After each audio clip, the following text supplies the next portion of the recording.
gabadha filsan la yidhaah waxay ka tirsan tahay waa wasiir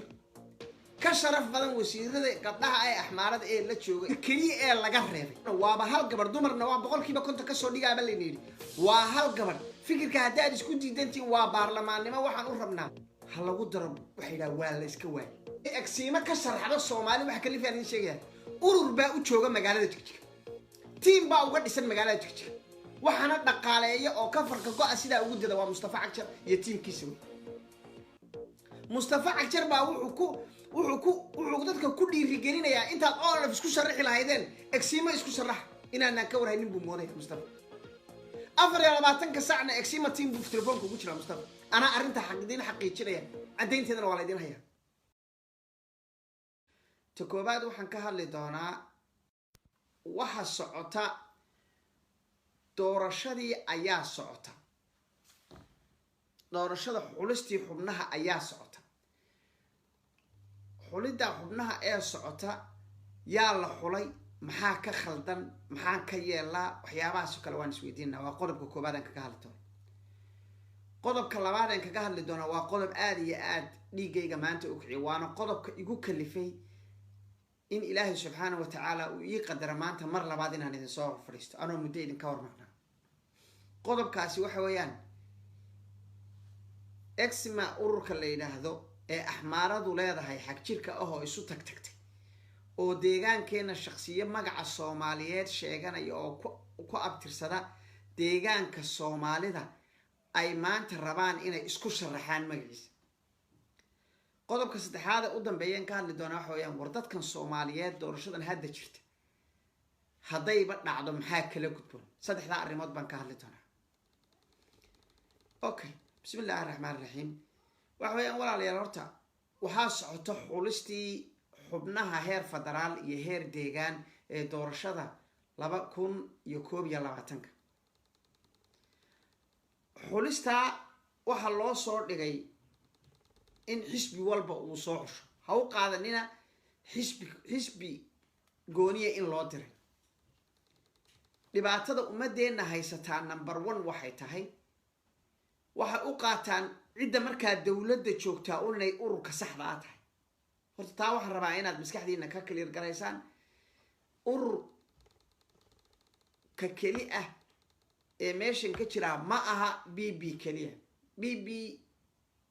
ma aha ururka kaliya meesha ka jira ururo fara badan ayaa ka jira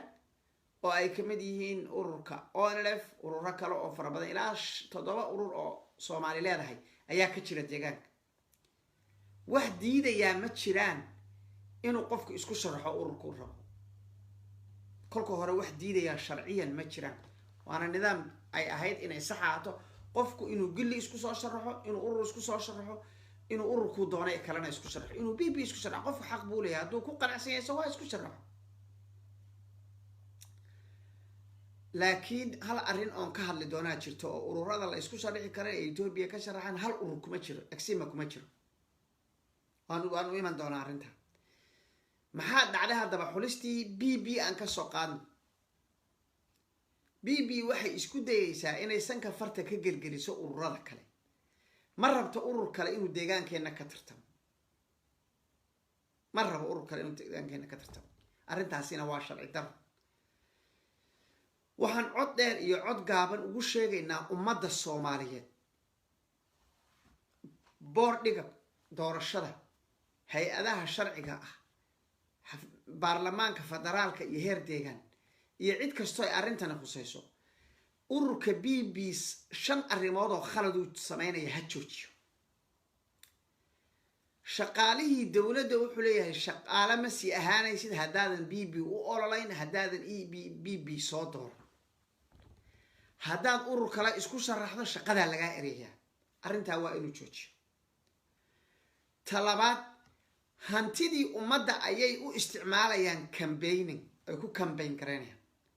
beer dhaymkii baa la isu qorayaa waa hantidii ummadda oo dhan ka dhaxaysa xisbiyadan kale way leeyihiin saasaa loogu saxeexayaa baxa baa la leeyahay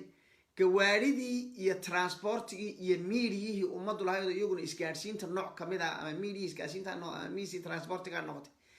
ee ay ummadani ka dhaxaysay ururada oo dhan u dhex na waxa la isku dayaa in ururadii kalena laga cuno qabateeyo iska daayeen iyagoo kuwa la siiyo ama lagu caawiyo inay ku ololeystaan kuwa iyagu kireysteen baa loo diiday oo loo hor istaagaya arrintaasi dimuqraadiyadda meel kuma laha inaan urur gooni jecelahay inaan urur gooni u ololeynayo muhiimaddu maaha laakiin muhiimaddu waxa weeyaan in dimuqraadiyad fair ah la helo oo ururada kale ay helaan saaxad ay ku ololeyn karaan dadka ku convince garayn karaan in iyaga la doorto dadkuna jacaylkooda iyo doorashadooda ay ku heli karaan maamulka meesha jooga ee deegaanka Soomaalidu marka uu leeyahay cid kale ma bixi karto cid kale ma ololeysan karto shaqaaluhu cid kale ma ololeyn karaan lacagtii ay shaqaalaha qofka aan bixinin waa la ereeyaa waxay meel kaga dhacayaan oo ay ku xadgudbayaan xuquuqdii dastuuriga ahayd iyo tii shakhsiga ahayd aasiga qofka shakhsiga iska lahaa ahayd ee ahayd qofku in uu isagu fikirkiisa his free will wax la yiraahdo doonidiisa u goonida ah oo cidna qasbaynin inuu ciduu doonana ku dooran karo ciduu doonana ku diiri karo waxa kale ay meesha ka saaraysaa u fiirsada erayadan inay dadku helaan choice ay kan xun iyo kan ku kala doortaan laakiin haddii BB intuu dad soo sarxo dadka un baa la dooran kara la yiraahdo choice mali Mustafa Cagshar iyo teamkiisa un baa idin soo dhigay dadkan iyaga happy ku ah inaad happy ku tahay in kala muhiim ma habay ka dhigantay arrintaasi waa arrin xasaasiyadeeda leh ummadda Soomaaliyeedna waxaan u sheegaynaa war arrintu shacabkay ka go'daan meesha aniga dhibaatada haysateen aan u arkay sababahan live-kiina u daayay kamid ah wax kamid ah shacabkii ayaa waxaad moodaa inay la qabsadeen dulmigii iyo tacaddigii inay la qabsadeen cadaadsigii iyo cabsidii lagu hayay last 30 40 70 years war waxa loo baahan yahay walayto oo idinka yarbaa intay 10 wiil la hadleen bay diideen wax walba oo dawladda Itoobiya oo dhan ku qasbatay inay wax iyagu rabaan la yeelo kama liidataan sidaama wada aragteen kama liidataan idinka 10 jeer ka badan meel la kama jirtaan shacabka Soomaaliyeed waxay diidaan maamulku wuxuu ku qasbaya inuu cabsado marka shacabka waxa laga rabaa inay yiraahdaan ururada kale hala madax baneeyo ikhtiyaarka annaga iskala cidaan dooranayna haddaad arrintaas soo istaagtaan cid idin qasbi kartaa ma jirto sidaas daraadeed waxaan u sheegaynaa maamulka meesha jooga waa crime against our constitution in ururada la cuna qabateeyo in la joojiyo in gawaarida laga xanibo in xafiisyadooda la xidho in wakiiladooda dhaqdhaqaaqa laga ilaaliyo wixii lagu heshiiyay ee aynu Itoobiya oo dhan ku heshiinay bay mamnuuc ka tahay sidaas daraadeed maamulka meesha jooga ee uu hormoodka ka yahay Mustafa Maxamuud Cumar iyo guddigiisa hoose iyo ina Shaale waxaan u sheegaynaa Maxamed Shaale iyo Mustafa Cagshar in lagula xisaabtami doono arrinta ciidanka booliiska ama liyo ha noqdeen ama kan booliiska caadiga ah noqdeen waxaan u sheegayaa idinku kii hooyadiin guursadaaba waa adeerkii ka taxadara in la idin isticmaalo in sharci darro ama xuquuq shacabku leeyahay lagu tacadiyo say wax u socdaan baan idinka sheekeynaa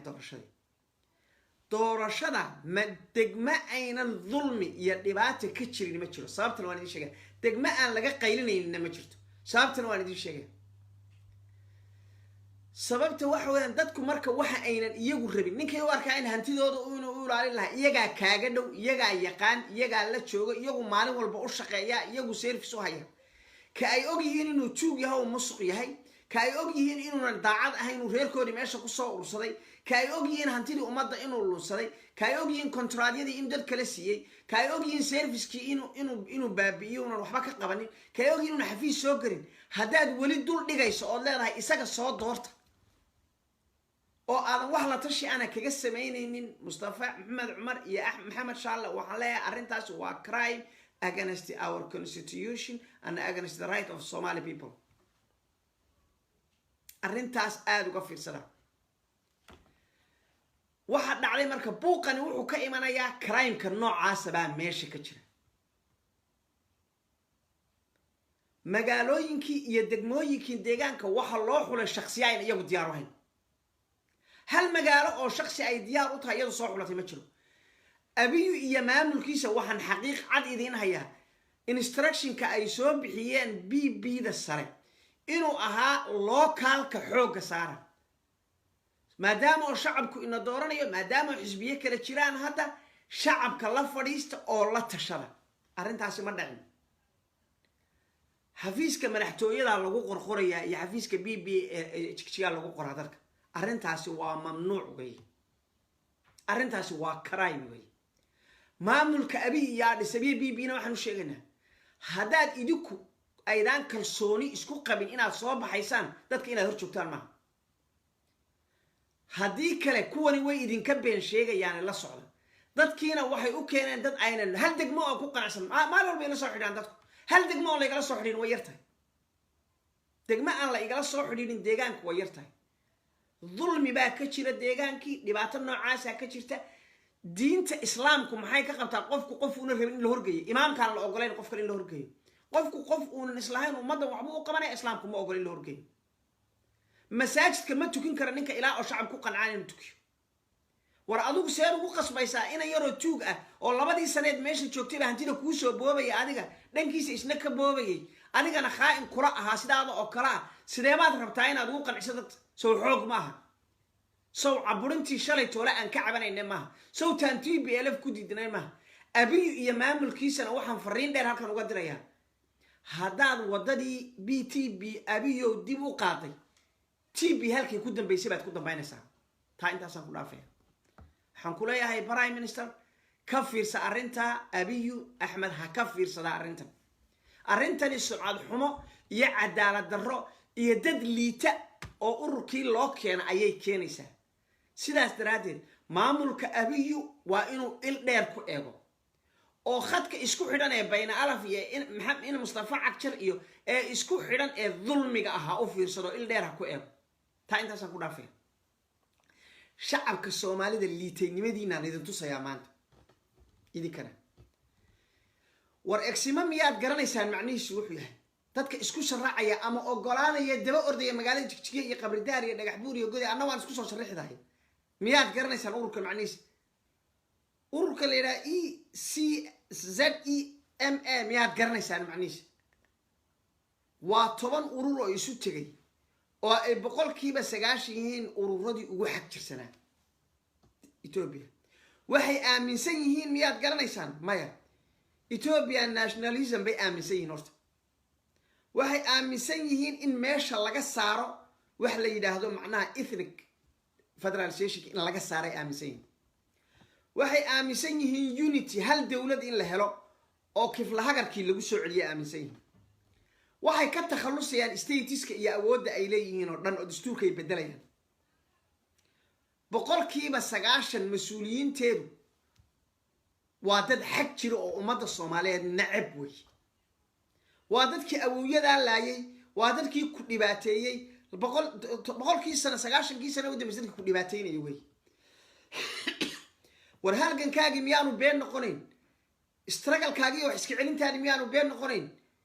awowgaab iyo aabaha miyaadan cay iyo fadixad u soo jeedin iyo historygaagi maanta markaad exema isku sharaxayso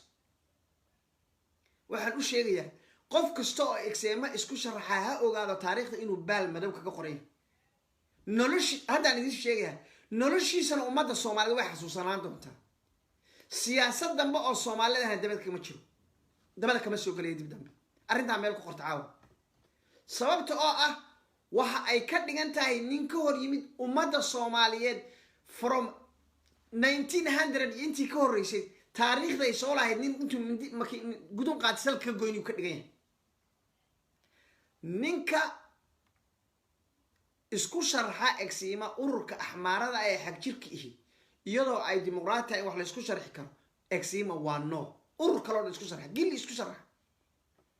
BB ga isku sharaxa dad rabto private isku sharaxa online isku sharaxa ma urur baad weeyay Soomaaliyeed ka oromada isku sharaxa what's the problem kuwa private ka oromada isku sharaxa wax dhibaato ama gambeelaha kooda isku sharaxa yaa ku diiday iska ilaali ha isku sharxin exima please oo dabadeetana noloshaada ay socod cambaar la ku noqoto qof kasto oo exima isku sharaxana maanta magaciisa ana bixinaya dhageysta hebel exima la yiraahdo maanta laga bilaabo si taariikhda generation ku ogaadaan si ubadkiisa xataa loo ogaado magaciisa adii cabsiya isku sharaxo cabsiya exima la oranayaa هذه محمد كشرح محمد إكسيما الأورانية طاهر هذا كشرح طاهر إكسيما الأورانية سيدا هلو قرو ما أنت لقى منها وأن أغنى هاي واحد كشرح إن يرى دعوة العقة بوكا قادنايا إن يرى العقة حمارة إيش كسور سيدولي dad adiga ka aqli badan oo ku xisaabtamay Ethiopia inay qabsadaan lacag ay jeebkooda iyo qaaraan iska soo ururiyeen baad rabtaa intaad qaadatay inaad tira Exima isku sharaxay shame on you guys waa mamnuuc arintaas odayaasha dhaqanka culamaa u diinka dhalinyarada Soomaaliyeed arintaasi waa khiyaano qaran wey arintaasi waa khiyaano taariikheed wey arintaasi waa khiyaano halgan wey 10,000 kun boqolaalkii kun 300 kun ee Soomaaliyeed ay u dhimatay arintan inay dadkan wax iska celiyaan xuquuqdooda oo dhameystiran helaan oo ay dawladda Ethiopia la sinaadaan ama ay kaba go'aan u soo halgamayay ayaa waxay ku tahay fadeexad ay xabaalaha ka soo kicinaysa arinta halkaas ka baxayna su'aasha aan ugu gudbay waxaan yaa dabada ka wada Exima ka ololeynaya Axmed Oromo kama ololeyn karo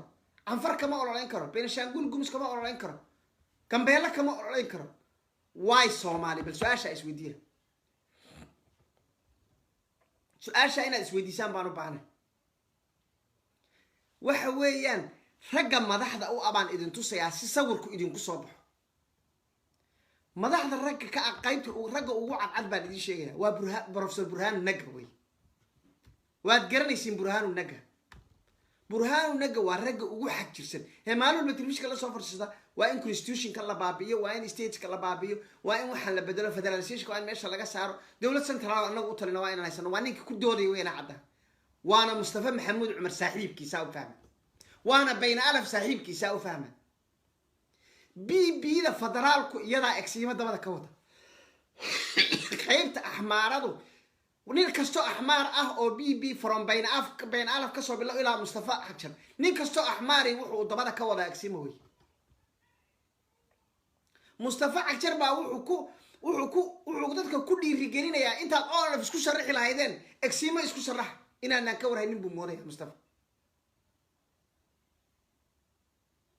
intaad oo isku soo sharxi lahaydeen ama xisbi Soomaaliyeed meeltii isku sharaxeen Exima isku soo sharaxu leey 24 saacna Exima team buu telefoonka ugu jira Mustafa ana arinta xaqiijinaya cadeynteedana waa la idin hayaa arinta waa inaad fahantaan umada Soomaaliyeed ninkan meesha idin jooga urur kale inagala jooga ma fahmaysaa idinku inay maanta maxay ka dhigan tahay ahmaaro maanta inay ku soo dhiirato intay Exima ka sharaxdo Soomaali wax kale fiican sheegaya urur baa u jooga magaalada Jigjiga team baa uga dhisan magaalada Jigjiga waxana dhaqaaleeyo oo ka farka go'a sida ugu dada waa Mustafa Xajar iyo teamkiisa way arrintan wax meel dheer wax ka eega Soomaaliyeed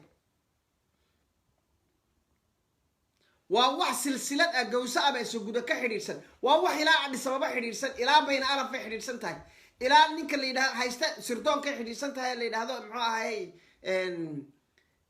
ninka hadda loo dhiibay ahmaarka magaciisu ay ka maqay intaas ay xiriirsan tahay ilaa madaxda xafiiska xukunta deegaanka ahmaarada ayay xiriirsan tahay waa wax xiriirsan Addis Ababa laga soo ururiyaa lacagta aad moolaysaan ciyaarta ku qaadanaysaan rag idinka oo kala oo wiil yar oo baalashayaal oo xabashaa laga guraa si magacooda loo faafiyo adna kaagi baad galaysaa damiirkiinu ha shaqeeyo Soomaaliyeed taana intaasaan kaga baxay waana tii ugu muhiimsaneedeen meesha u soo galay su'aasha ugu dambeysay gali doonaa waxay tahay war sida maamulka loo xulayaa waa fadeexad tusaalayaal fadeexadaha dhacay baan inta soo wasiirada inaga waxa inoogu jira iyo golaha sare ee Ethiopia federaalka waxa inoogu jira dhowr qof waxa kamid ah Axmed Shide waxa kamid ah Aadan Faarax waxa kamid ah muxuu ahaay Filsan waxa kamid ah Cabdiwaasa waxa kamid ah rag badan oo caynka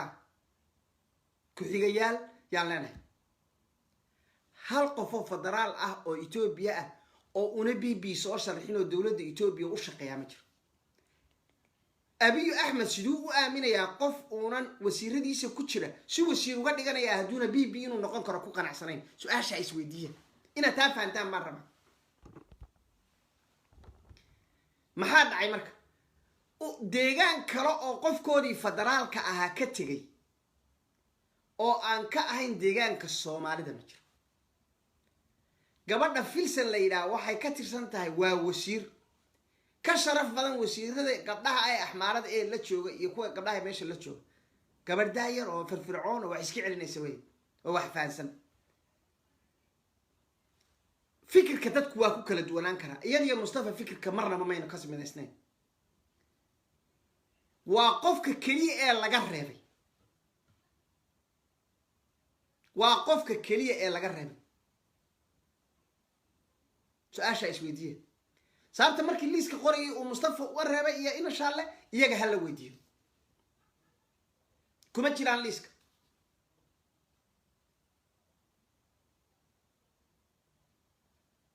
sida ugu fiirsada ereyga maxay ku tusinaysaa war mas'uulku ma ficiltamo mas'uulinku haduu yahay ma ficiltamo waa aab oo kale aab caruurtiisa lama ficiltamo laakiin qofkii maalin aydu laba eray isla weydaarteen ba hadaad la ficiltanto maamul la'aan bay ku tahay zero ba tahay isaga waxa ka sii liita kuwa meesha ku soo urursaday ba ka sii liita wax yiraahda warmaynu isku xishoono waa yes man waxa meesha fadhiya all waxa meesha fadhiya waa yes man hal inoo yiraahda ama hal gabadh oo tiraahda war bal aan isku xishoono waaba hal gabadh dumarna waa boqolkiiba konton ka soo dhigaaba leeyni waa hal gabadh fikirka hadaad isku diidantiin waa baarlamaannimo waxaan u rabnaa is nothing to do with adiga wixii iyada idin ka dhaxeeya hal lagu darab waxa ila waa la iska waay dadka idin talinaya sidii u liitaan daya hadaba sawirkan in badanna waan idin ka qaylinay war dadka meesha idin fadhiya waa dadka ugu liitay baan idin lahaa haday dadnimo noqoto haday aqli noqoto haday maskax noqoto buugaag waa weyn oo la akhriyo macna ma kanta aqliga waa loo dhashaa iyo gobonimada iyo sariigashada ma jirto meesha sariigashi wax leeyahay waa hanti boob tuugo ficiltan qabyaalad qurun xafiisyada dawladda waa dadka xafiis walba nin reerkooda ku soo ururiyay qurunimada meesha talaan idin ka sheekanay iyo yalaalugada meesha taal marka inaad buugaag waa weyn 10 PhD diyaarisaa aqli kuma siiso kuma siiso raga aqoon-yahanaan soo xulay buu lahaa waa dad uu wada og yahay oo nin walba hore ula soo sheekaysto hay'ada ka soo shaqeeyno nin walba inuu yes man yahay uu og yahay oo nin qaraahdo ku soo dad wala bogle iyo dad qaraabo la waaba inta wax meesha ku soo ursanay war wax isku fala oo xishooda oo ninkan waad aragtaan sidii u liitay wax ka qabto oo war naga tag dhaha oo dad noqday idinka laftiin haday diidaan war umada qaranka ay meesha joogto odayaal iyo dhaqan baa jira isku xishoo dhaha dadka ninkay ma iskhilaafeen buu xulay liiska lagu ma soo dari karo laakiin ka hal la eriyo ka ha ii keenana ma arki karo ka waa la sugay war waliga ay Allah dadka horma niba jaran aad la sugaysaa nin walba suriin baa u fadhidaa miyaa waa waxyaabaha ceebta meesha ka socda way fadhixada nin baa laga hayay hadda koor habar jeclay Muuse waka buu niriyo baalay war hadaba Muuse waka rago in badan baan idin kala hadlay Muuse waka maanta marka ummadda Soomaaliyeed waxaan leeyahay war idima maqna ummadda Soomaaliyeed hadii ay idinku waxba isku falayn anaga maxaan naxijinaya qurbaan idinka joognaa nin waliba wuxuu xoogsan karo meelahiisa ka xoogsan karo tunkiisu yu rartaa uma baahna xilidii kama baahnin xoolaydii kama baahnin waxaan gubaya wax weyn waa qadiyadiini iyo sharaftiini iyo Soomaalinimadiini iyo wax iska celintiisa iyo dadnimadiini way idinkuna waad hogaanaysaan sida ida jir ku hay ummadda Soomaaliyeed kor hoo baxdo ay baraarugto aniga waxa ila tahay marka waan dhamaynayaa 30 daqiiqo ugu tala galay ka badan inaan hadla mar waayo maanan interest garin inaan live soo galo maanta sidaas aan ku gabagabaynaynaa waanad mahadsantihiin dadka u sii share gareeya war dad noqda wassalaamu calaykum waraxmatullaahi wabarakaatuh